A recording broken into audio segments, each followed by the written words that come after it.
দক্ষিণ বারাসাতে রাসমেলায় চলে এসেছি আমি আমার ছেলে। তো চলো আজকে ঠাকুর দর্শন করিয়ে নিতে হবে। দেখো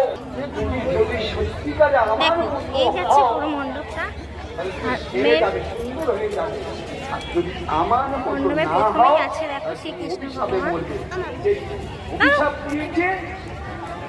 দেখো প্রথমেই আছে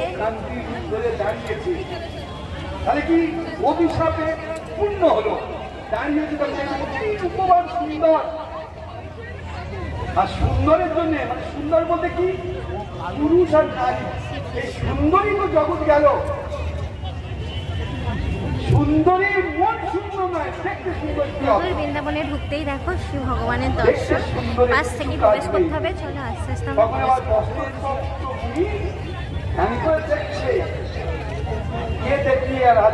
একদম বৃন্দাবন যেন আমাদের এখানেই চলে এসেছে দক্ষিণ বারাসাতে। তো দেখে নাও, চোখ ফেরানো যাচ্ছে না, যতটা সম্ভব আমি আপনাদের সামনে তুলে ধরার চেষ্টা করছি। দেখো এই যাচ্ছে, ওখানে অনুষ্ঠান চলছে। তো আমি ঠাকুর দর্শনটা আগে তোমাদের একটু করিয়ে নিই। দেখো দেখো এখানে রাধা কৃষ্ণ দোলায় দুলছে, সুন্দর হয়েছে।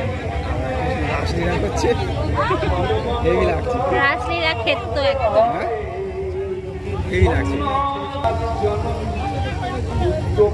পুরো যতটা পারছি তোমাদের সঙ্গে শেয়ার করার চেষ্টা করছি। দেখো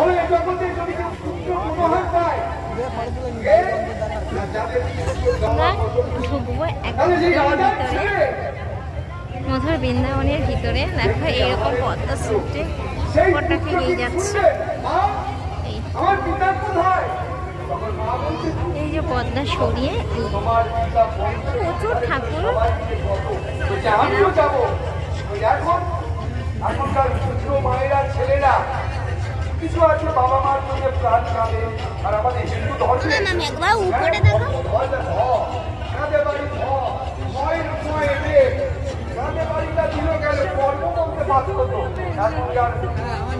বাবা ভালো মা জানি না, আর মা তো বাবাই জানি না। বুঝতে পারছি, দেখতে পাচ্ছি বাবা মাদের সব কিন্তু আসলে আসছে ভালো হবে না। কেন ধর্ম বলছে তুমি সুন্দর জন্ম নিয়েছ, পারলে তোমার পিতা মাতা নুন খাইয়ে কোন রকম মেরে দিতে পারছো। তোমার যেমন হয়েছ এইটাই শুধু 2100 টাকা নিয়ে